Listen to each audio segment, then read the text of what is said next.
Hello and welcome to episode 2 of DSTE Presents Twin Peaks.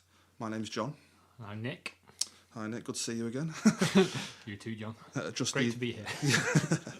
Just the two of us again for this week. We're doing our little spin-off podcast here from Don't Spoil the Ending, covering everything and anything about Twin Peaks.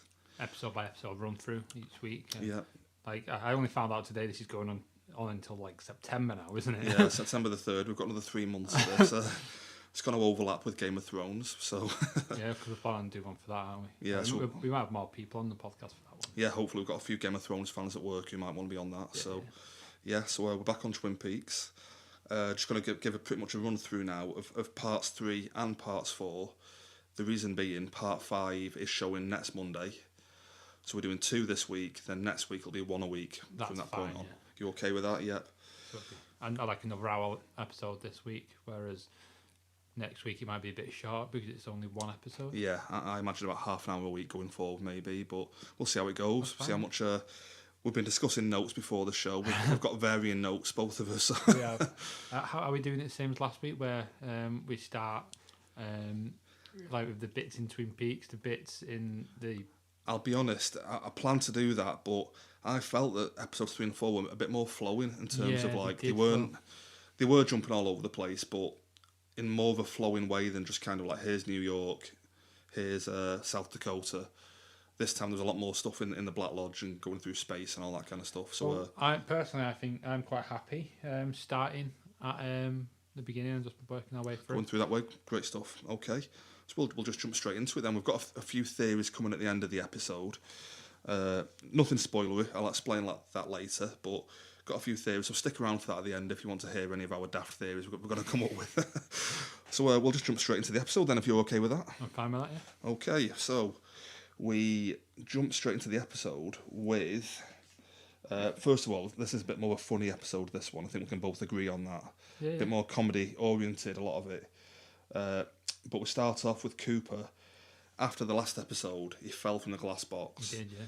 And he's just falling through like space in a weird kind of 2001 Space Odyssey kind of flashback almost. He's falling through time and space by the look of it. And our notes here, I've got Cooper falling, lands in purple box.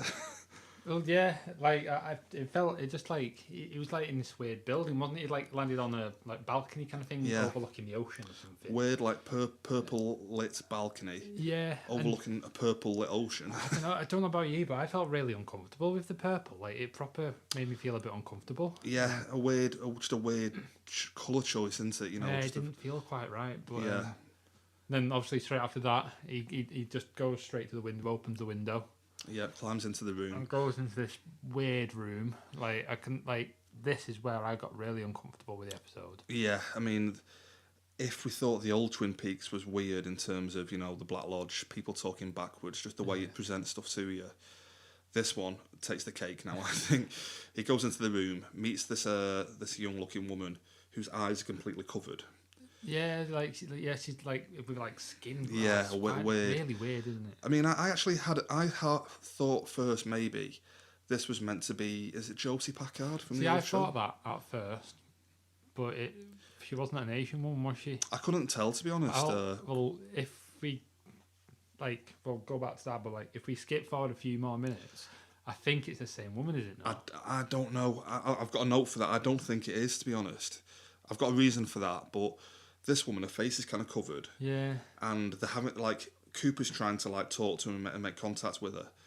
And it's as if someone's, like, pressing pause and rewind on the, you know, it's flickering back and forth. That's what really got me on edge, that. Cause, like, it's, like, proper jumping back and forth. And I'm there, like, clicking my TV, like, is my TV broke? It's such a weird... I mean, I thought at first it was, like, a buffering issue with Now TV or something. I was thinking, it's on the blink again. But, yeah, it's flickering back and forth. But eventually he managed to, like, make contact with her. And they're talking, well, they're not talking to each other, they're just kind of making almost like verbal kind of... This is why I thought it was the same woman, because... Yeah, this is the thing. But the thing is, there's an electrical... Okay. And I'm just going to jump ahead to a different point completely here. Going back to our Twin Peaks episode on Don't Spoil the Ending the other week. Oh, the film. Firewalk with Me. I made a point on that as if to say there was a theory about how the things travel through electricity. and there was a telephone pole in that show with the number 6 on it, a big number 6. Oh, okay. This electrical unit has a number 15 on it. So it's as if they're not like numbered doorways almost or something. Yeah. And so you've got someone banging at the door, this woman trying to point into an electrical unit, and eventually they just climb on the roof of this weird building, and they're in the middle of space. Yeah, they climb up these ladders, don't they? And like there's this bell thing, which the woman, she kind of pulls this lever, kind of gets electrocuted by this weird bell-looking thing, and just falls into just space. Flies into the expanse and that's just before you see Mr. Don S. Davis's face floating, and he says, "Blue Rose." Yeah, his face just hovered the other time there. Yeah, so that's another big theory. At the moment, my only thing with that is that Don S. Davis, General Briggs, is that right? That's Don S. Davis. Yeah, or Major Briggs. Sorry, Major. Yeah. He was looking into Operation Blue Book, which is like a UFO, a real-life UFO thing that they name-check in the show. Oh, right, okay. So I'm just wondering whether the Blue Book thing ties up with Blue Rose, anything like that maybe. It might be just like extraterrestrial. Yeah, like almost like victims of that operation are called Blue Rose cases or something. Oh, maybe. Maybe. It's just a theory I've, to put out there, but... Yeah. As you mentioned, that all happens. After that bit, he climbs back down into the tin thing, whatever it is. And the room's now a bit more normal. It's less weird than before, but it's still a bit odd because obviously you still got the reverse talking in it. Yeah, it's very very weird. A bit of a different room. The reason I noticed it was different. The electrical unit now has the number. Oh, I forgot. Was it number 5 maybe? It had a different number on it when he went back in. That's what she did when she pulled the Maybe lever. she might have changed the room or some weird logic to it.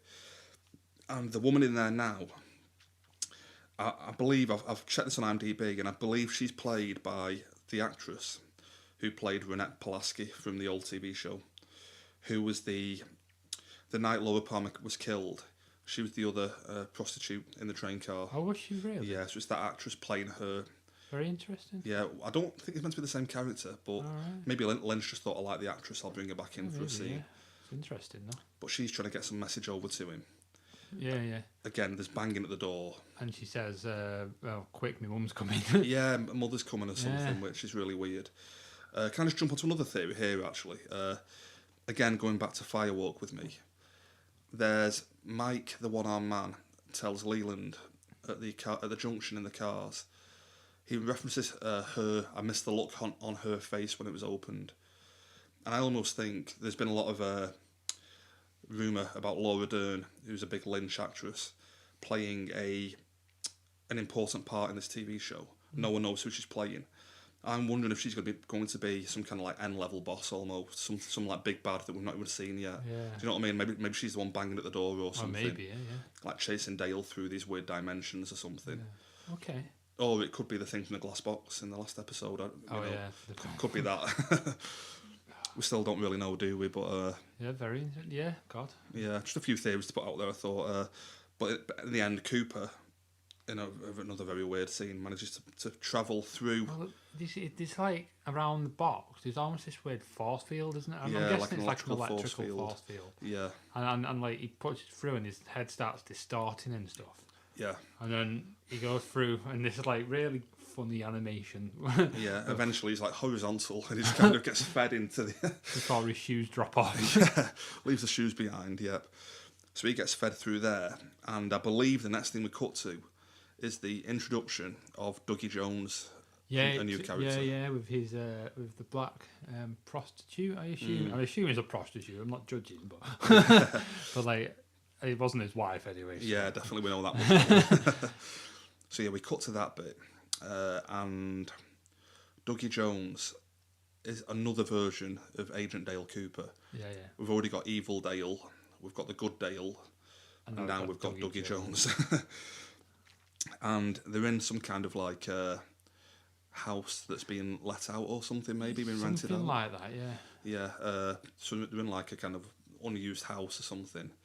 He obviously doesn't want his wife to know what he's up to, and the prostitute goes to take a shower, and while she's gone, the Cooper travelling through the electrical field thing is making Dougie Jones feel like nauseous and sick by the look of it. And I don't know if we mentioned this in the last episode. His arm goes dead as well, isn't it? Yeah, that's another big thing. We notice he's wearing the jade ring from Firewalk with Me, and he mentions how his arm's gone dead, which is another big thing going back to that film of Teresa Banks, was it, who mentioned she had a dead arm? She was wearing the ring constantly. Again, could it go back to the one-armed man? Could he only have one arm because he was wearing the ring at one point and had to like lose it or something? So, something like that. So he gets like violently ill, and we're flashing back at this point between him and the evil Dale, who's driving along a highway. He's looking visibly sick as well, and they're both like holding vomiting.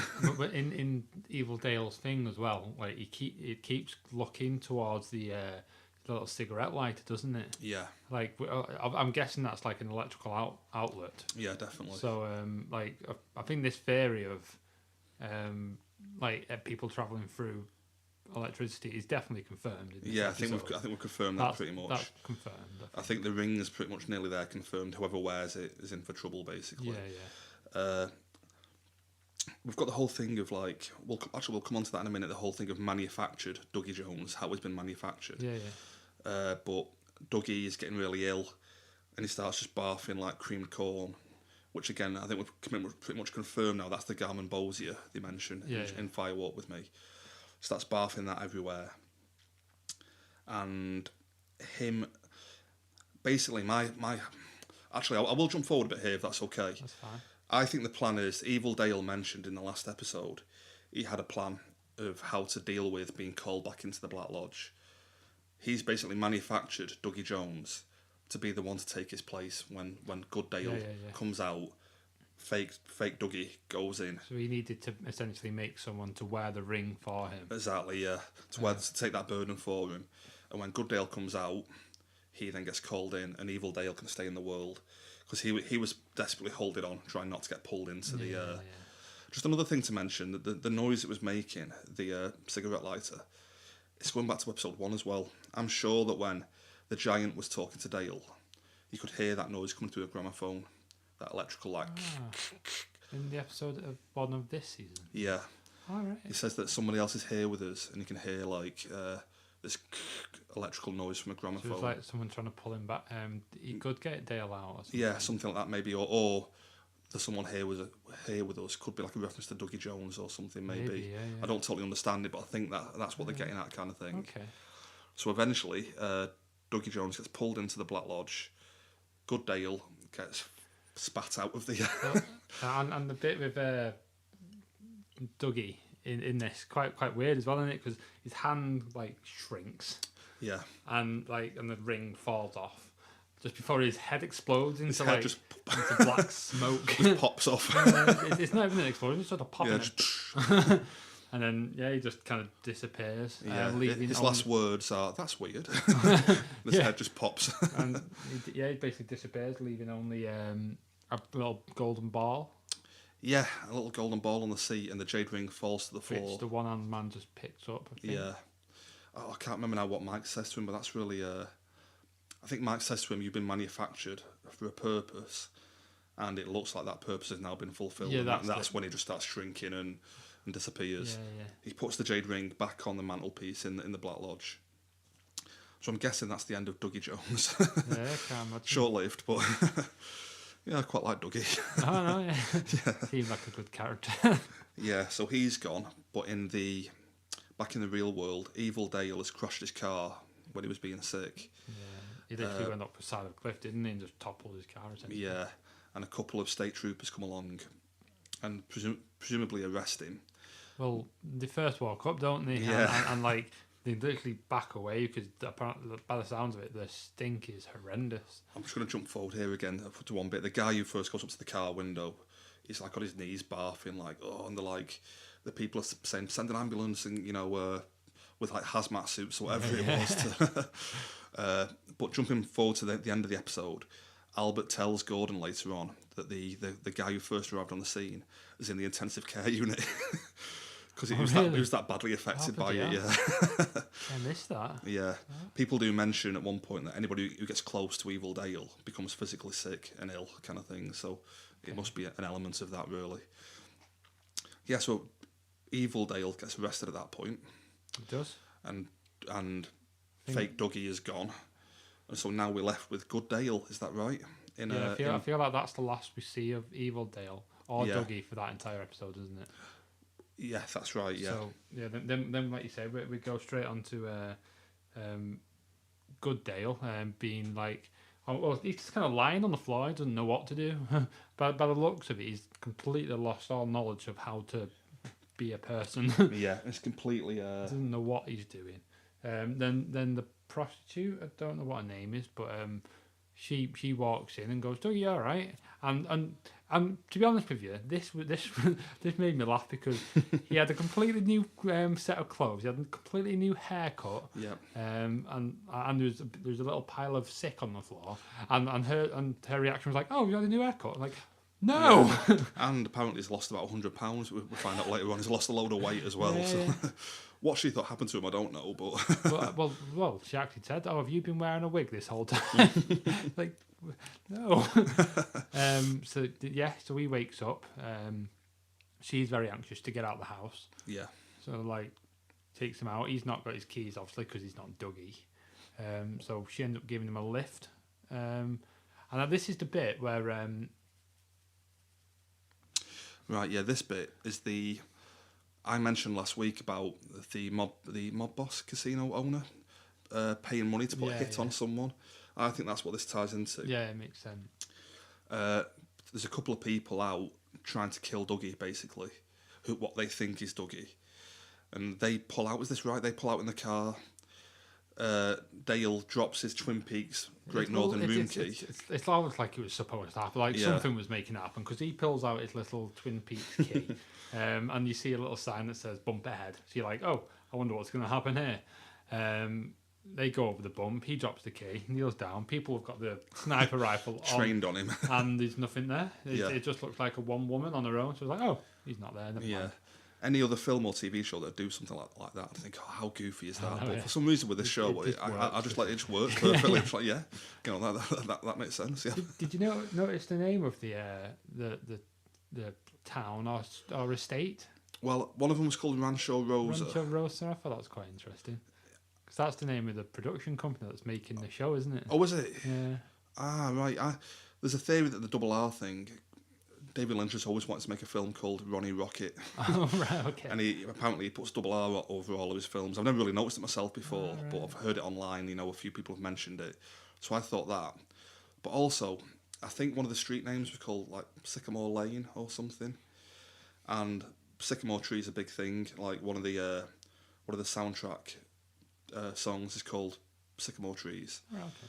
And the entrance to the Black Lodge in Twin Peaks is among like a grove of sycamore trees. Oh, okay. So I'm almost wondering, does that mean this is another entrance to the Black Lodge here? That's why Dale can get out here, something like that maybe. Yeah, maybe. Yeah. Anything with sycamore in it is where you can get into the Black Lodge or out, vice versa. Just to go back to the murder attempt, I'm wondering if part of Evil Dale's plan was he knew that the good Dale would come out, Evil Dale would go in, and that's why he paid people to kill the good Dale when they came out. Ah, yeah. Because I'm jumping all over the place here, but going a bit later into the next episode, I think, good Dale has a vision of the one-armed man telling him, "You've been tricked. One of you has to die." Yeah. So Evil Dale must know that and think, right, I'll just kill him, get him killed straight away, and I'm home free then, kind of thing. So that makes sense. Yeah. So I think Evil Dale's planned that whole thing, but it didn't.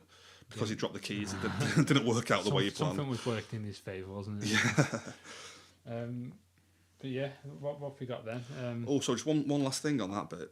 There's a weird scene as well where... I think I was about to bring this up. Is this the crackhead mum? Yeah, the crackhead mum, shouting 119. 119, with a little boy looking out the window. Yeah. Have you got any theories about this one at all? Honestly, I couldn't feel like after I watched it a second time the other night, and I could not. I don't know. I couldn't lie for me what it meant. My only thing I'm thinking is going back to the old show and the film. There was the grandmother and the grandson of called the Chalfonts, and later the Tremaines, who they were almost like watchers, maybe watching over people. Oh. They were living next door to the shut-in who had a fling with Laura Palmer. almost as if they were just nearby to watch, keep an eye on things. And I'm wondering if these two are like a new version of the Chalfonts, you know, just, they're over the road keeping an eye on like Dougie Jones or something, you know. That makes sense. Something like that maybe. It's only a bit of a theory, but yeah, that's what I was thinking. Interesting, yeah. Yeah. Like, do you know the significance of 119? Or? All I can think of is 911 backwards maybe, but I don't know why that'd be interesting. I couldn't figure out what it meant. I have no other idea, to be honest with you. Knowing Lynch, I'm sure we'll get an answer at some point in the series. Yeah. Okay, so that kind of ties up that bit, really. It jumps then straight to Twin Peaks, doesn't it, after this scene? It does, yeah. Which is with Andy, Hawk, and Lucy. Yeah, that's right. It's not about the bunny. Well, that's what I was going to say. It was this kind of funny conversation about like what's missing from the evidence. And Andy and Lucy go, I've looked at everything and nothing's missing. It's like, and Hawk says, well, how do you know it's not missing if it's not there? If it's not here. And then they have this really quite humorous conversation about Lucy eating a chocolate bunny, which was evidence. Yeah. I'm assuming that was from the TV show, like the original. It must have been, yeah. I can't remember now. I can't remember myself, but like, and like she's saying, "Oh, that's what's missing, the chocolate bunny," and Hawk like, "It's not the chocolate bunny." But then he starts questioning it himself. He's like, "Is it the chocolate bunny?" I love that bit. Yeah, it's not about the bunny. Is it about the bunny? It's not about the bunny. I love that. That was a brilliant scene. I loved that. I've got to admit, so far, Hawk is my favourite character in this new series, I think. I'm loving Hawk. Yeah, I'm loving Hawk, actually, yeah, he's really good. Was there anything more from that scene, or was it just them? No, that was about it, really, I think. Right, okay. So it then jumps pretty much to Dr. Lawrence Jacoby. Yeah, Dr. Jacoby, yeah. Jacoby. Yeah, he got the shovels delivered in the last episode, and we now get like, I'm just guessing, like a 5-minute scene of watching him paint shovels. Yeah, it's a really like quite extended scene, wasn't it? Of just him just like spraying these shovels. I have no idea what the significance of that is. Yeah, I've got to admit though, I mean, you guys at work sometimes make fun of me because of stuff like this. I could watch him painting those shovels all day. Do you not think the way he's filmed it? It looks amazing. It does. Yeah. The shovel. It's built this whole like weird contraption involving bicycle wheels and stuff. Yeah, it did. And he's just painting them gold, and he turns them around, does the other side. No, to be fair, like I didn't hate it. Like I was just like, for the most part, I was just like, what am I watching here? Yeah. I don't understand what the significance of this scene is whatsoever. But did you enjoy it though? I mean, I did. That's the thing. That's the weird thing. Like you can't help but like it, can you? You're literally watching paint dry, and it's good. that might be the significance of it. Yeah, possibly. Yeah, might be Lynch just messing with us, basically. Yeah. So yeah, we spent a good 5 minutes watching him do that, and he's hanging them all up. What he's doing with them, I don't know. There's a lot of gold in this episode. I don't know why, but I'm just wondering, maybe is it something as boring as he's selling gold shovels online? You know, because he painted 5, but you wouldn't build that big contraption just to do 5, would you? You know what I mean? He must be doing a job lot constantly or something. Yeah, so. Maybe.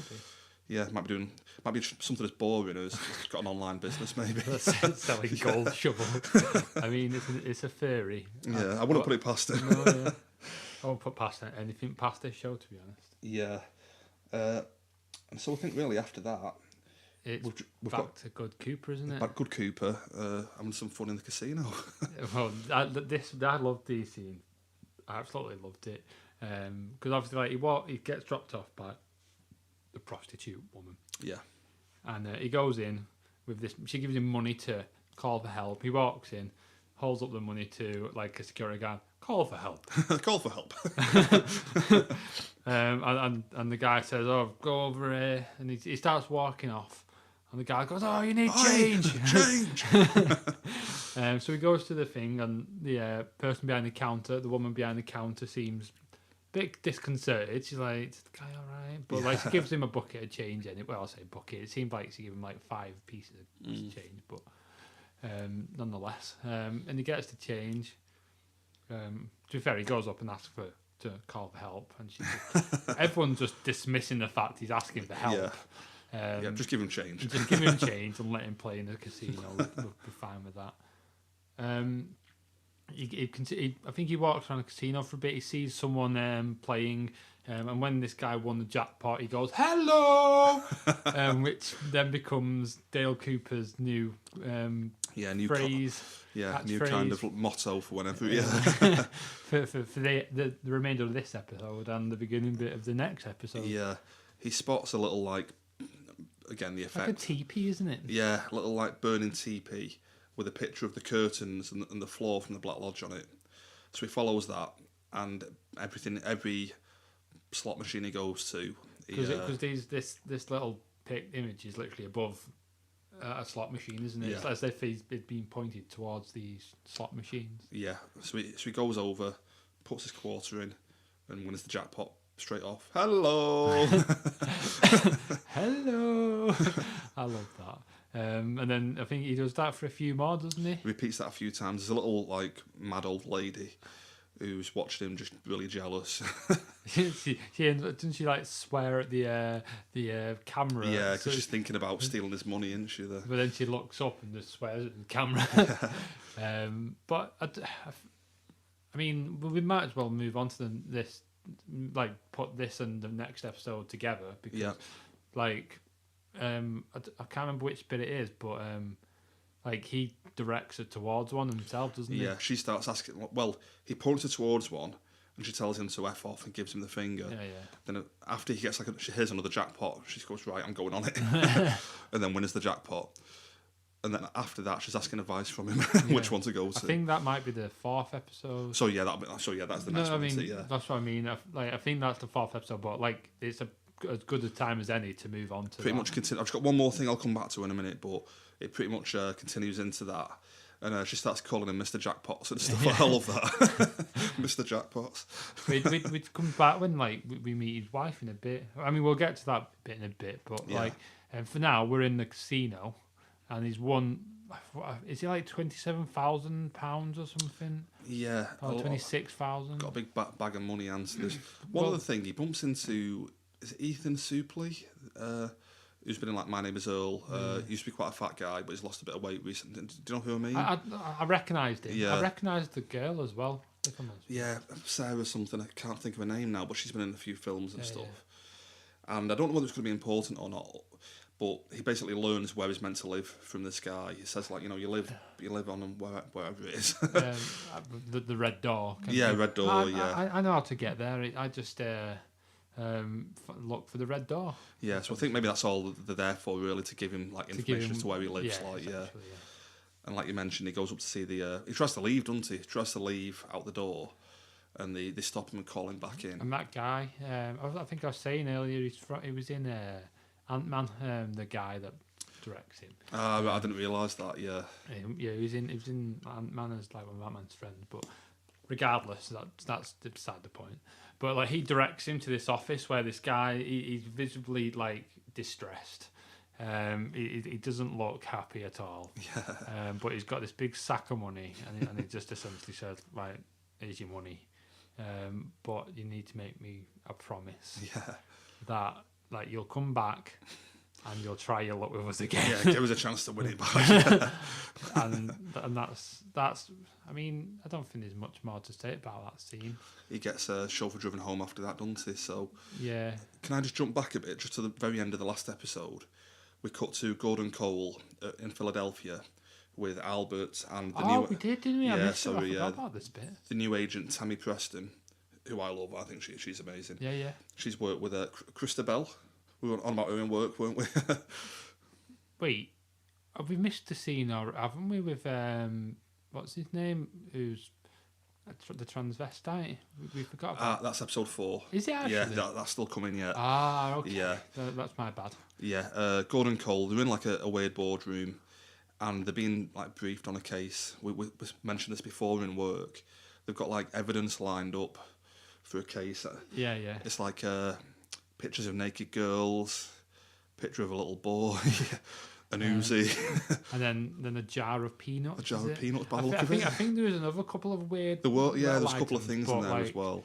And then he just kind of goes along, and then I think he basically asks everyone to leave, apart from I think I can't remember his name. Is it Arnold? Oh, Albert. Albert. So we had a bit of trouble remembering the name before, didn't we? Albert and the Tammy Preston. Tammy Preston. And she shows them the images of the couple. That were watching he was watching the box. They were having sex at the time. Yeah, back in New York.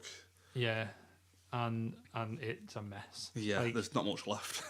Well, it's just a lot of a space where a head should have been.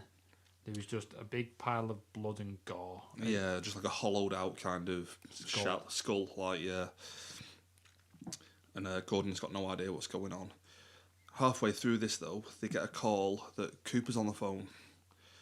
So they take the call and they found out that Cooper is in jail in... Is this South Dakota? I can't be sure. They refer to the Black Hills where Mount Rushmore is. Yeah.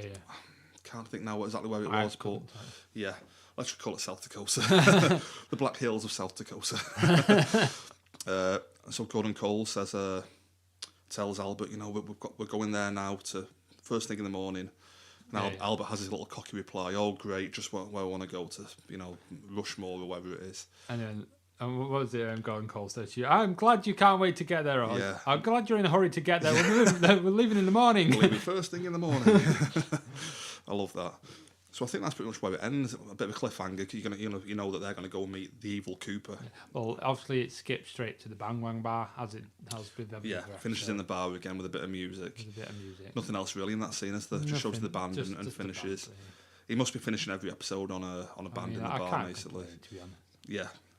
So we can now officially get on to episode 4. We've covered the casino stuff.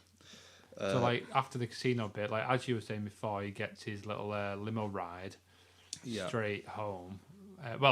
He's going down the street and he's in the thing, and the guy's saying, "Do you not know where you live? It's a bit hard to see the red door." And I think his response is just, "Red door."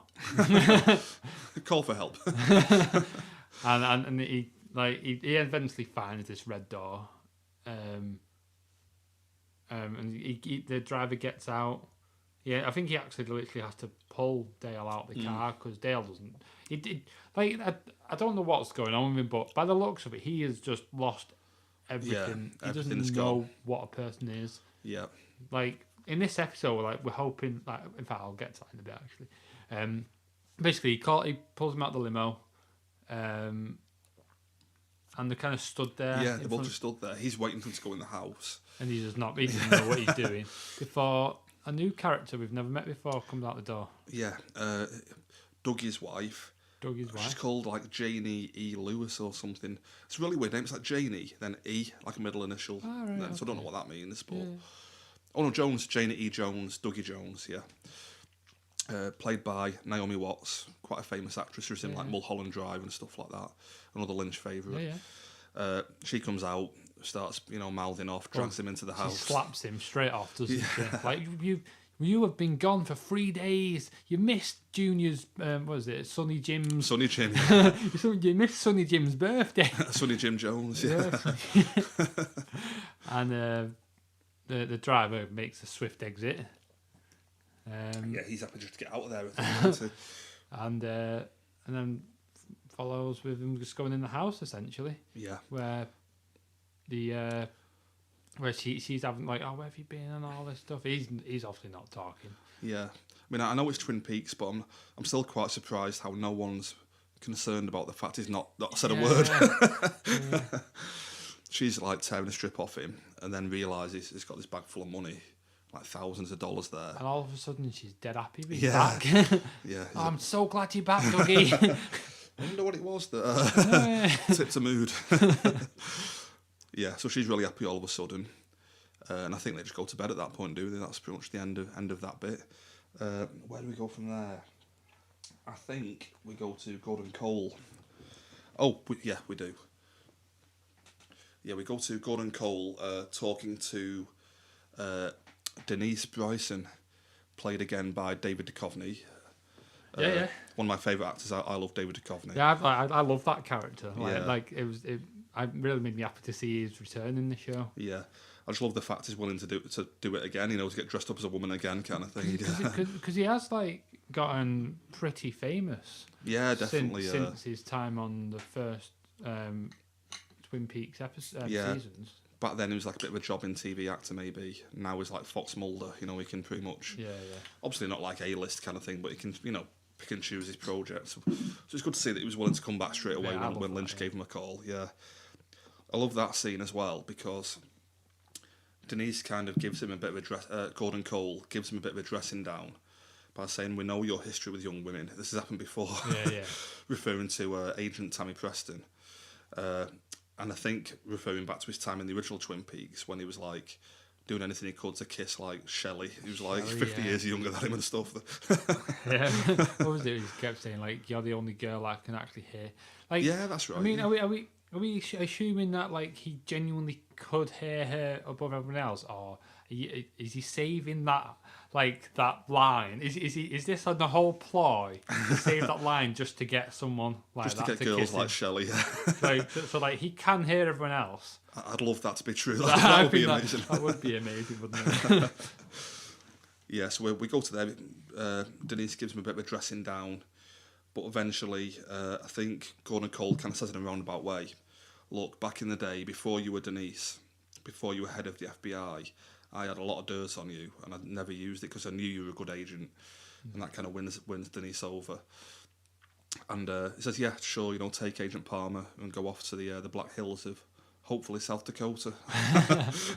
Wherever it is, I'm sure next week we can confirm that. I really should take better notes. Yeah, so they're confirmed they're heading off on their journey, and I think after that, correct me if I'm wrong, but I think we then meet the new Sheriff Truman. Finally, straight back to Twin Peaks, wasn't it? And yeah, some quite, I don't know how to explain it, like quite weird scenes now, isn't there? A weird chain of events, isn't it? Really, because like, well, it starts off, for example, with Lucy on the phone. Yeah, and like it goes back to what I said in our last episode that like she's got like not just Andy, but she's got a lot more ditzy as well, and it shows in this scene now. Like, she's on the phone to Sheriff Truman, and I think she said, "Oh, it's getting a bit fuzzy. Like, are you high? Are you high in the mountains?" And he must have said no, and he went, "Are you really high in the mountains?" I love that. I mean, I mentioned last week on the episode that Andy seems to have got a lot stupider. Yeah. And that he doesn't even seem to be able to like write his own name anymore. And like you mentioned, like, is it Lucy? She's called Lucy. Yeah. She's definitely got more ditzy. She doesn't even know how mobile phones work. Like. So she's on the phone to the Sheriff Truman. The Sheriff Truman literally walks in because, like, this has obviously happened before. Yeah, it's a recurring theme by the look of it. And he was obviously like trying to stay out for long enough for the phone call to end, but it weren't happening. So he just walks into the police station, and she's like, "Oh, I'm gonna have to go because there's someone here I need to talk to." She kind of turns around and he's right there. She falls back off a chair. Yeah, completely freaks out. And as for the dialogue after that with Andy and that, turns out she's done it before, and she just can't get the hang of mobile phones and that you can be somewhere else, which doesn't have a wire connected to it. Yeah, just can't get her head around it. Like you said, a lot more ditzy than she used to be. Yeah, they've both over the years, like, I don't know if it's too much television, I don't know what it is, but they've definitely lost a bit of brain power. Yeah, I like the idea as well. We might have mentioned it last week maybe, but Lucy's got the phone on the front desk as if she's the kind of the phone operator. Yeah. But really, there's a real team in the back who take the phone calls. Did you notice that? They go through later and there's a team full of people in the back taking phone calls. Yeah. It's as if no one wants to fire Lucy. It's just like, look, just let her have a little job. The real team are back here, I didn't even think about that. Yeah, do you know what I mean? Like the real team responding back here, just we don't want to fire her. We'll just let her sit out here. Think she's doing something important. Like, it's quite funny to think that she's on the payroll. Yeah. For doing a job that's obsolete now. Yeah, completely. And it's just like no one wants to fire her. We'll just let her off. That's really cool. And now I like this scene as well because Sheriff Truman, after that altercation, he walks through to the main back of the office, Is Hawk in there? Well, he meets Bobby first in the hallway. Oh, he does. But like, I think you've said it yourself. Like, you found it quite difficult to notice it was him. It took a few looks to be like, hang on a sec, I recognise that guy. Definitely. I don't think he's aged badly. It's just the grey hair. It's just I a real wouldn't say he's aged badly, but like, how old do you know? I think he's 50. Dana Ashbrook. Like, so he was about 30, and he'd been 25 in the old TV show. Yeah, he was playing like a teenager kind of thing. Yeah. But like, so like, it's been 25 years, and he's got grey hair now. He's obviously he's got a few wrinkles here and there, but it's like I say, at first I literally didn't know it was him. I only clicked on in the next bit when they go into the the actual office, and they have all the paperwork out for the Laura Palmer case. Is this where Andy and Harker sat? They're already in there, yeah. And there's a new character as well who comes in. Chad. Chad, that's it, yeah, Chad. But like, I think, does Chad come in first before? I think he might do. I think he comes in first. There's this whole like dialogue where he's saying like, he's basically talking about that conversation with the log lady, and he's saying like, isn't she not supposed to be here? And then Lucy says like, the whole thing to do with gum. It's on account of a certain type of gum. Yeah. And then because she chewed the gum from the tree, which is really weird. Yeah.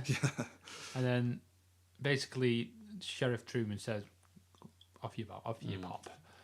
But in a bit more like nicer way. He's just like, good night. I think he says good evening, Chad, when he comes in, and it's like good night, Chad. Yeah. When he ushers him out, kind of thing. Chad leaves before turning around and saying, just going to go and have a conversation with Pinecone. Yeah, I like that. And then in comes Bobby. Yeah, he comes in, and he instantly looks towards the image of Lucy Laura Palmer, and the music starts playing. Can I ask, how did you feel about this scene? I loved it, to be honest. Yeah, I absolutely loved it. Yeah. It's really melodramatic, but that's what Lynch does. Like any other director, I think, doing that kind of melodrama, it would feel a bit cheesy and weird. But I don't know how he does it. I find it a bit emotional. You know what I mean? I actually got a bit emotional because, like, obviously, like as I was saying, like that music starts playing. Bobby, he literally like he's looking at his picture, and I think you said it yourself, like. You don't know if it was like good acting or bad acting. Yeah, it rides the line perfectly, like this melodramatic kind of. But I think that was intentional. Like, you know, I don't think that was supposed to be like one of the two. That was supposed to be this like a bit over the top crying. Yeah, that's it. And like, yeah, it did get me a bit emotional though. Yeah, just the way like say the old Laura Palmer theme kicks in and really like builds and swells during that bit. I loved it. I was like. We're back to old Twin Peaks again. I love it. Like, and this is where we find out where that Dale Cooper was the last person to speak to Bobby's dad alive. Yeah, Major Briggs. Yeah, right? Major Briggs. Yeah, before dying in a fire. Yeah, but apparently Dale. I can only assume it was Evil Dale that did it. I didn't catch that at first. You mentioned it to me that he died in a fire. I didn't catch that at all. But now that you've mentioned that. I'm thinking it's Evil Dale who's bumped him off or something like that. Well, that's what I'm thinking. Like Evil Dale. I can only assume it was Evil Dale because we know the last interaction between them before Dale went into the Black Lodge. Yeah, was like it wasn't in his house at all, was it? That was in the police station. I think Dale's last encounter with him. I think it was at someone's home. Maybe does it give him like a readout of it's got a message for him? Going back to the old TV show, so yeah, I might be misremembering this, but there's definitely a scene where Major Briggs gives him like a report, and there's a weird like readout from like Operation Blue Book saying like a message for Dale Cooper, and I think that was the last time they spoke. I thought it was in the police station because you might be right. You watched it more recently than I have. Major Briggs got kidnapped by what's the guy's Leo. No. Wyndham Earl. Wyndham Earl. He got kidnapped by him, and he was in the police station. I mean, I know it was only like the other week I watched it, but I might misremember it myself. But he was in the police station, and it was quite a bit deranged. But like, I think that was the last time we actually seen him in the original series. Yeah. In the police station. I mean. You're probably right. I can't remember any of that, to be honest. I'll look into it before next week and I can correct myself if I'm wrong. But I think that was his last interaction with Dale Cooper. So, like, I can only assume that the last interaction with Dale that's been referred to in this series was Evil Dale, and then the following day he dies in a fire. Yeah, you're probably right on that one. I can't remember any of that, to be honest with you. So I'll take your word for that one, definitely. Yeah. I mean, obviously we know why this had to be written in. Yeah. Unfortunately, Don has died in the meantime. In life, but yeah. What comes from that then? So just on that point as well, I find it really sad watching anything with Albert in this show as well. Now Miguel Ferrer, is a great actor. He was in like RoboCop and stuff in the 80s, and he died in January. And it's just so like melancholy watching it now, knowing that actor died in the meantime. And he's so good in this new series, really funny and witty and stuff. So you mentioned there, Bobby tells him that Major Briggs was the last person to talk to Cooper, and I think from there we find out that Wally is outside waiting for. I don't know who it is, but some guy comes in with this. He's got a bit of a stance. A weird stance at the door. He just comes in and he stood there for a good 10 seconds before saying anything. He just kind of stands there and looks in this weird manner, like at people. Before, like, after, like I say, 10 seconds, he goes, "Visitor for you," or something like that. There's a man outside for you. and like, this is where I found out his name was Wally Brando, because like we found out in the previous episode, I think. Yeah, we mentioned last week he was born on the same day as Marlon Brando. Is that right? Yeah. I think that's what. Or was he born on the day that Marlon Brando died, or something? It was something to do with Marlon Brando, like that, but like, this is where we find out that like his name's called Wally Brando, which I don't know where that comes from. But it says he's called Wally Brando. Maybe that's not actually his name. But But if you waited until the end credits, it did say his name was Wally Brando. So I'm not too sure about that. But Lucy, Andy, and not just Lucy and Andy run out to meet him, and it's Michael Cera. From Scott Pilgrim. Scott Pilgrim. Wasn't he Juno? In Juno, Arrested Development. He's in a lot of things. Like everyone. And it feels like he plays the same character in everything. Yeah, it's basically who's that other guy who was in Batman v Superman? The I can say he was Lex Luthor. Oh, Jesse Eisenberg. You can see why people think they're the same character. Yeah, definitely a comparison there. Like, Jesse Eisenberg's kind of the more outspoken version of him. Yeah. But he comes up and he's in this weird get-up. He's got this like leather like cap thing on. Well, do you know who that is? That look? Marlon Brando from On the Waterfront. He's got is that actually? Leather hat, the leather jacket, the motorbike. So he's going full on Marlon It's literally Brando. yeah. That's fair enough. It's just very weird. Yeah, it is quite interesting. And then he's going out. He's talking to his parents before Sheriff Cooper Sheriff Truman comes out. And that's why he's here, isn't it? He says to him, "I've come here to pay my respects to you because your brother Harry Truman is my godfather." So that's kind of why he came along. Do you remember that at all? So like, see, I couldn't figure this out. He's his brother. Yeah. His older brother, by the look of it, Frank Truman. Okay. Harry's, I'm presuming older because Robert Force is like 75 or something. Harry Truman is the younger brother. Their father was also the previous sheriff of Twin Peaks as well. I think Frederick Truman, he was called. So where was he during the original series? Good question. as we said last time, we in the last episode, like, we know he was supposed to be in the original ones. Yeah. So like he was supposed to be the sheriff. He was the first choice, yeah. But like in the sense of the story, like, where was he? Yeah. Like, very good question. I just feel that Lynch wanted to get Forster in there. So he's almost retired Harry Truman and just put... I mean, you say retired, he was already retired. He just didn't bring you back out. But he says all this, like how I'm here to basically pay my respects, essentially. Yeah. And then he says I'm also here to to tell my parents that they can do what they want with my room because they want to be able to study. Yeah, and it's so weird. It's a weird conversation. And Yeah. then, like, Sheriff Truman's clearly a bit, like, confused. Bemused by it, just like... He's just like, what is going on right now? Yeah. And just before he leaves, I think he said... I mean, I can't think of anything significant that has been said. One thing he does mention, which I would like to mention, is... Marlon Brando. Wally Brando. Wally Brando says, I've been travelling these roads which were travelled 100 or 200 years ago by Meriwether and Clark. Oh, which yeah. I think I might have mentioned it last week. There's references to these two real-life explorers all over the Twin Peaks book. So I'm wondering if that's going to play a part somewhere. Because I think I mentioned last week that Mark Frost in the book claims that, I think it was Meriwether Lewis, I could be horrendously massacring the names here, claimed that he was the wearer of the jade ring. It's a real life historical hero, this guy.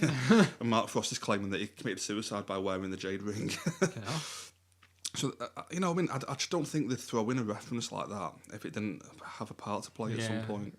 Just a little weird thing I wanted to mention, that was all, really. This whole scene, though, was a bit weird. And when it started out, when I first watched it, I thought, oh my God, it's going off the rails here. But the longer it goes on, the more I actually got into it. And, the weirder it was, the more I enjoyed it. And it does feel like an actual Twin Peaks scene by the end of it, I think. Yeah, so despite how weird it is, I quite enjoyed it. Yeah. I mean, after all that, it basically, he says this, like, Sheriff Truman says this weird line, like, it seems like he just made it up on the spot, to be honest, but it's just like, I hope the road raises up to meet... Yeah, rises to meet you well, or something like that. Like, rises to meet your wheels on the road, or something like that. And Michael Cera, like, gets his fist, and, like, gets his hand into a fist and goes... He essentially says, like, those are, like, beautiful words, kind of thing. It was a very weird back and forth, but, like, I did love it. Enjoyable, yeah. And then, like, I think Sheriff Truman just walks off then. He doesn't even say anything at this point. He just walks off. Yeah. And I think that's the end of that scene, to be honest with you. I think we're finished there in Twin Peaks. Can you think of anything more of that bit? Or? I think that's it, to be honest. And I think... we've not got much more to go through, really. After that, I think we go back to Rancho Rosa, or that area anyway.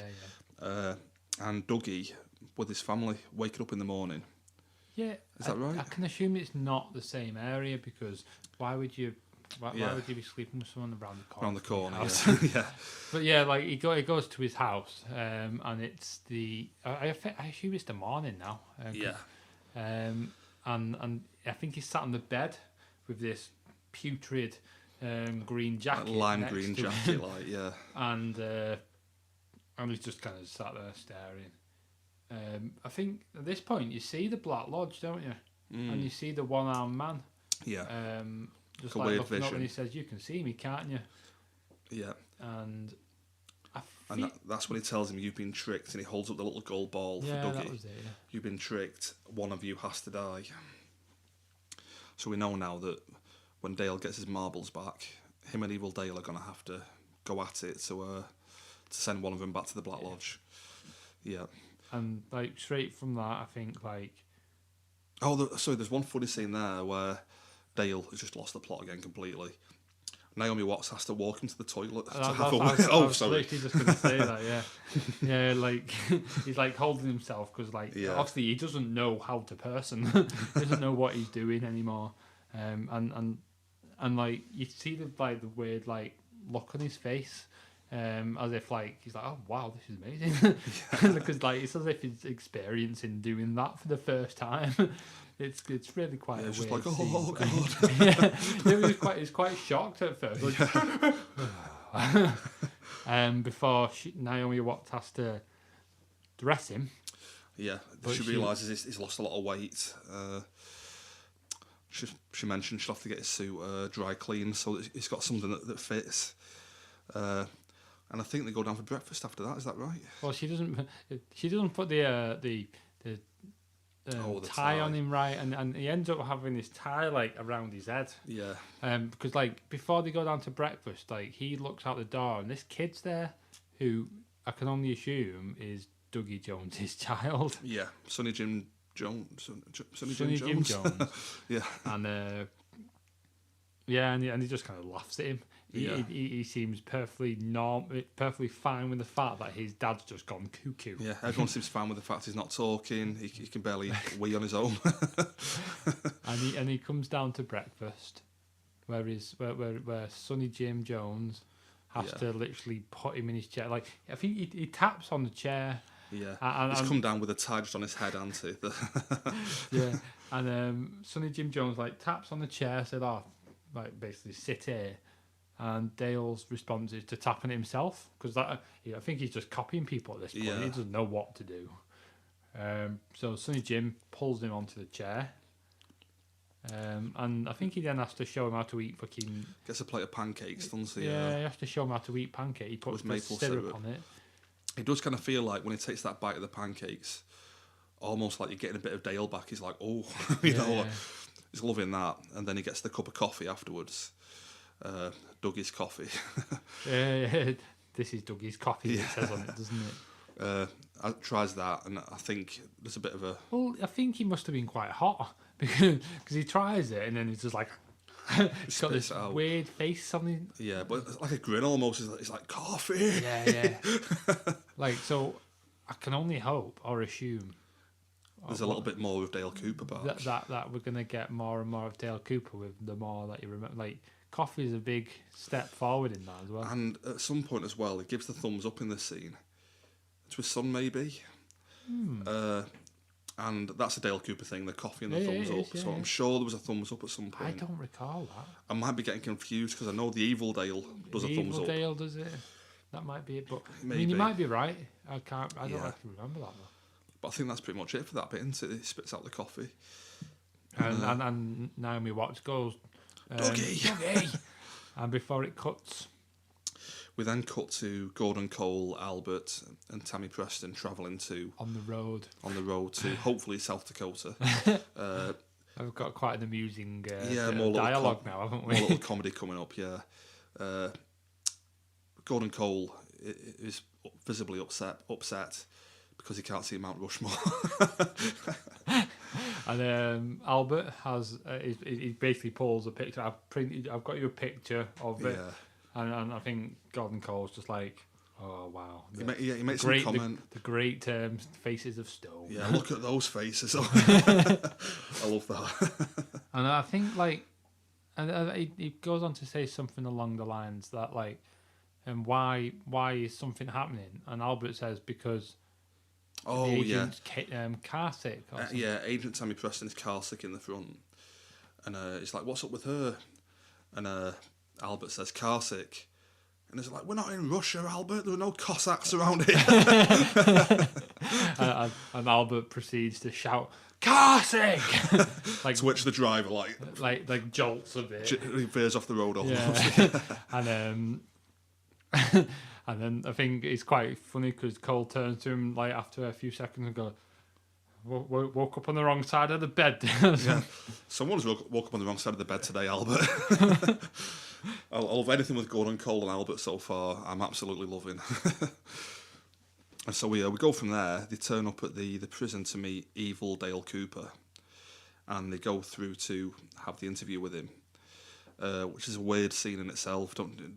I really like this scene. In the prison. Yeah, that was a really weird scene, but yeah. They go in to talk to him, and evil Dale is coming across like a robot kind of thing. See, I didn't get that, because in the first two episodes, when like we've actually seen a lot of his interactions with people, like the people he killed in the first episode, like he was never robotic. Yeah. So why? I think what it is trying to portray what he thinks Dale Cooper would act like in front of, but he's not doing a very good job. You know what I mean? Like I think he's trying to play a part almost. Excuse me. That's fair enough. Yeah. And he has some like weird phrases he comes out with. tells Gordon, "I'm sure I'll be found innocent in your courts of law." Or something. It's a really weird turn of phrase, you know. And he gives the thumbs up at one point, which is the Dale thing to do. Yeah, the little thumbs up and a smile. Like. Yeah. Gordon Cole knows straight away there's something wrong. But he gives a weird, like, mischievous look to Albert. Did you notice that? Yeah, I did see that. Yeah. Because he knows that Albert knows something is wrong off here. And we find out later, after the interview, they go out and Albert tells Gordon that he had a call, I think from Philip Jeffries, was it? Who is David Bower's character. Yeah. Going back years here. That's from the Firewalk with Me film. Yeah. So we had a call years ago from David Bower's character, Philip Jeffries, wanting information on a contact from Colombia or something. Yeah. And a week later, that contact turned up dead. Just a little thing, a throwaway thing as well. David Bower's character was in Argentina in those cutscenes that you watched the other week from Firewalk with Me. So it's South America. You know, he was obviously working in South America somewhere. Who that contact is or whatever, I do not know. You know what I mean? Don't know what's happening there. But another little scene when he tells Gordon Cole that, Gordon's reaction is just to go, Albert, and he repeats it about 3 times. It's just a weird little, interaction between them both. You can tell that they're both actually like got good chemistry, you know, and they're quite friendly kind of thing. Have you got anything more for that scene apart from the ending bit? Or? I mean, obviously it's got the bit with the where Albert kind of scrapes his foot on the floor. Oh yeah. He scrapes his foot on the floor, and Gordon Cole, he goes, these things are turned right up. That noise is like a bullet to my head or something. Yeah. And Albert, these are turned up to the max. That's it. And I think like his response is like, I'm sorry or something, but he says it loudly or something, and it's like, ow! So he has to then proceed to talk quietly. I don't know what the significance of that was. Well, he's turned him up to the max because he's trying to whisper with him, because he doesn't want Agent Preston to hear anything, because she's got a mic on. Yeah, because she was just told to move. Yeah, sends her away kind of thing. Like, so he's talking very quietly because of that, and he says there's something clearly not right with Cooper.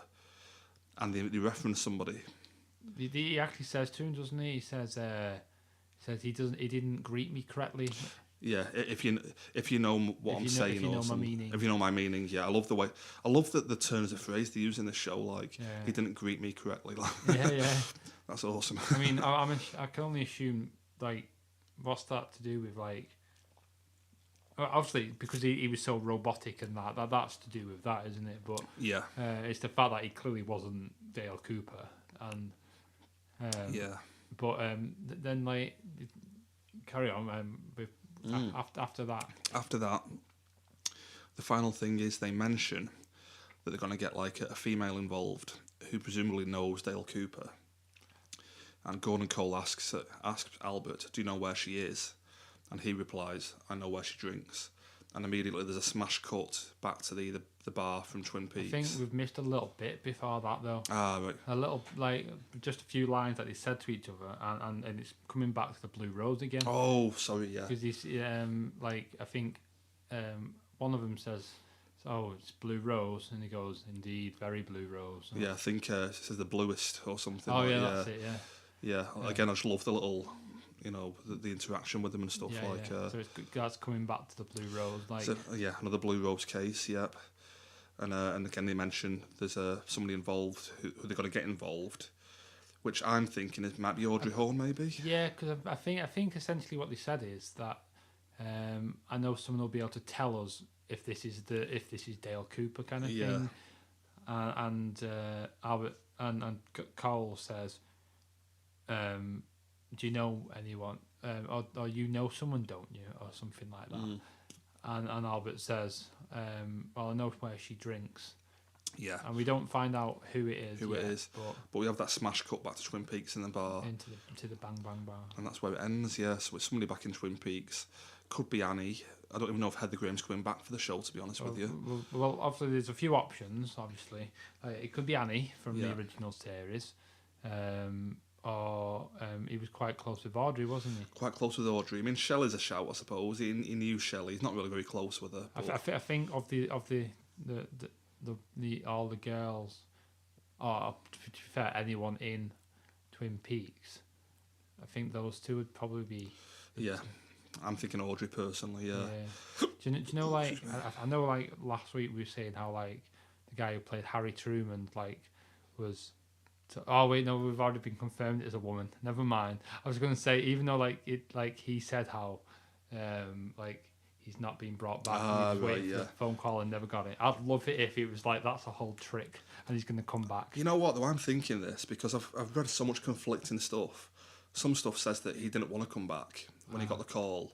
And other stuff says he was dying to come back and Lynch just never called him kind of thing. So I think he's back. I think he's going to turn up at some point. Yeah. And they're just keeping it quiet, you know. See, that's what I'm hoping for. I'm hoping for it anyway. But like that was a theory. That was a wrong theory because obviously it's been confirmed as a woman. So it's either Audrey or potentially Annie, I guess. But maybe. like it could be anyone else. It could be anyone else. Yeah. But I think we're going to find out Monday night, aren't we? Yeah. Hopefully that'll be episode 5. Yeah. Which before we finish this episode, though, I believe you've got a few theories. Yeah, I've just got a couple of things to come on to. Nothing major. Well, before you do, like, I just want to go back to the casino thing, and it's not really that much of a theory. If anything, it's just a bit of speculation. I'm just a bit curious about what you think of this. So the whole fact that he's winning in the casino. Yeah. The fact that he's winning on one-arm jacks. Do you reckon that's? Oh. Do you reckon that's symbolic of anything? Well, I never thought of that. That's a really good one. That is definitely good. One-arm bandits. Because like obviously we've got the one-arm man. The one-arm man, the extension of the arm. Yeah. Yeah. And that, I mean, this is a bit more of a loose theory, but there's a lot of Native American. Well, you mentioned it looked like a little teepee almost, the thingy, and a lot of the gambling in the US was founded by the Native Americans and stuff. They own a lot of the gambling and stuff like. So I don't know whether that's anything to do with it. Maybe. Yeah. Yeah, that's a good one. Yeah, I never thought of that. I was just curious if like the fact they were one-arm bandits. That could, was symbolic of the fact that we've got a one-arm man, we've got the arm. Yeah, and that's why you can win on them. Yeah. Because something like that. Definitely, that could be a part of it. We'll have to keep an eye out for that in the future weeks. Anyway, let's begin with your theories. Well, I've not really got many, to be honest with you. I've mentioned the Laura Dern thing. Oh, before I mention this, I'll just mention a tweet I made last week to Mark Frost, who was the co-creator. Go ahead. I was worried that by reading the book, The Secret History of Twin Peaks, I would be spoiling the show for myself. So I tweeted him asking, like, are there any spoilers that will ruin the show for me? And he confirmed, no that was all I got, no spoilers. 2-word answer. Yeah. So I feel quite confident in mentioning anything from the book now, knowing I've had it confirmed by the man himself. It won't. So if anyone complains that I'm spoiling stuff, take it up with Mark Frost. Yeah. So I've only got a couple really anyway. I'm actually no further into the book this week, so hopefully next week I'll have read a bit more. But I've mentioned the Laura Dern thing, how she could be some evil big bad that we've not seen yet. That could still happen, in a future episode. Going back to the first couple of episodes, do you remember the black figure in the cell? It was like a man or a woman with like a hobo looking almost, with just painted black. In the glass box, you mean? No, sorry. No, in the jail cell. I do remember. Yeah, like it was kind of like kneeling down, wasn't it? Kneeling down, looking like shaken and kind of thing, and it disappeared. Do you remember back in Twin Peaks Firewalk with me? Give a shout out here to my sister. She actually reminded me of this. Okay. When I spoke to her the other day. There's a scene where they're in the trailer park, and their agent Desmond is talking to the trailer park owner, and this weird, dishevelled, hobo-looking woman turns up at the door. Yes. I can't remember now what she says. She says something, but she looks exactly like that guy, like painted black in that jail cell, and she just disappears, and that's all she's there for. So I'm wondering if that ties in with that almost. Maybe. That's a good. No idea what they do or anything, but I'm just wondering if there's these weird little spirits going around, That's quite an interesting theory. Yeah. I like that. Yeah, my sister mentioned it the other day in Firewalk with me, and I thought, God, that's the thing from Series 3. Yeah. So it looks really similar, so that could be something. Just thought I'd throw it out there for a future episode. Yeah. Well, that's it. That's all I've got, to be honest. Oh, right, okay. Yeah. Maybe next we'll have a few more theories. Yeah, come with a few more for next week, definitely. I mean, it's very, very like convoluted and all that stuff. So it's quite hard to get your head around it. And like I'm just picking up little bits and bobs myself. Yeah. After watching these 2 episodes for a second time, like I picked up a few little bits and bobs more. Like definitely, it's the kind of show you've got to rewatch, haven't you? You're just not going to get it all on the first time watch. So yeah. So we've got another 14 episodes to come yet. So another 14 episodes. Yeah. But I'm loving it so far. How are you? I'm loving the series, to be honest. Like, I didn't think I'd love Twin Peaks, like, because I've told you before, John, how older series just they always feel a bit off to me. Yeah, they don't feel grab you. A bit too old. I feel like it's aged really well. Twin Peaks, definitely. Like to this day, it's still a solid TV series. It's still really well crafted. Yeah. And this new series is just an absolute sentiment to the old series. Definitely, it's yeah. Brilliant. I think it's weirder than ever, but I'm loving it so far. Yeah. So, yeah. What would you give these 2 episodes out of 5? I mean, that's a difficult one. Shall I jump in first? I'm being really boring. I want to go, but I don't want you to ruin my thing. Oh, you go first. This is because I feel if you went for a high one, I'm just going to put mine up. Oh, right. So I'm just going to go with 4 out of 5 because I don't want to give a higher opinion just yet. For both of them? Yeah. I'm the same, 4 out of 5 for both. Same as last week. Yeah. I could easily give these a 5. It's just, I'm hoping that's it. There's going to be a peak coming down the line, it. an absolute masterpiece. I feel like there's going to be an episode where I'm going to go, wow, yeah. That's a 5-star episode. That. I feel if I give these 5, I've got nowhere to go then in future. So exactly, yeah. Yes, really enjoyed it. Enjoyed the chat as well. It's been another good catch up. Yeah, it's been good. I've really enjoyed this one. Yeah. Just a bit of housekeeping as well, just to let you know. On the main podcast, don't spoil the ending. We're doing a Wonder Woman review this weekend. That'll be up next Tuesday. Yeah. So that should be a big one. As of today, there should have been an episode which was where we listed our top 10 superhero films of all time. Yeah. That should have been up for a good 24 hours at this point. Yeah, that should be up by now. Got quite heated. It's a very long one as well. It's a big one, so prepare yourself for that one if you've not listened to it already. If you're a fan of long podcasts and a lot of fanboy bickering, you'll love that one. But it's an interesting debate, isn't it? Definitely. We really get into that, sink our teeth into the comic book films, and but we're all still friends at the end of it though, aren't we? Yeah, I've not spoke to most of them since then, but I assume we're still friends. Yeah. No, like you say, this time next week, there'll be Wonder Woman, because we're going to see it this Friday, aren't we? Yeah. And we should be able to record one on a Saturday to do with it. I'm not sure who's appearing in that one yet. We're not sure who's going to be on yet, but we'll tweet near the time, let you know on Twitter and stuff. That's still up for debate, that one. Yeah. But and then obviously this time next week, well, a week from the release of this one, we'll have episode 5's review up. Yeah, and just to let you know, my Twitter's @Taylor1980. Mine's DSTE Nick. So if you've got any feedback at all, any questions, if you want to tell us we're talking rubbish again, just let us know, and we'd love to hear from you. So I think that's everything for this week. Have you got anything more, Nick? Or do we want to give the main podcast? Go for it. Yeah, Twitter out. The main podcast is at DSTE podcast on Twitter. We are planning on making a Facebook page at some point soon. Like, hopefully, if all goes to plan, I can have that up by next week. But we'll see how that goes. Yeah, as soon as that's up, we'll let you know. You can like us on there. Any questions you have, you can contact us through the Facebook page as well. So, yeah, that's all good. I'm pretty much out of notes. Anything more for you, Nick? I'm happy with the way that's gone. Well, I've just got one last thing to say then. Call for help. Wait. Oh, no. I've got one more thing to say then. Hello! Yeah, so that's everything. What a way to end. Yeah, that's us for this week. So, hello! Thank you very much. Yeah, cheers, guys. See you next week. Thank you, bye. Bye.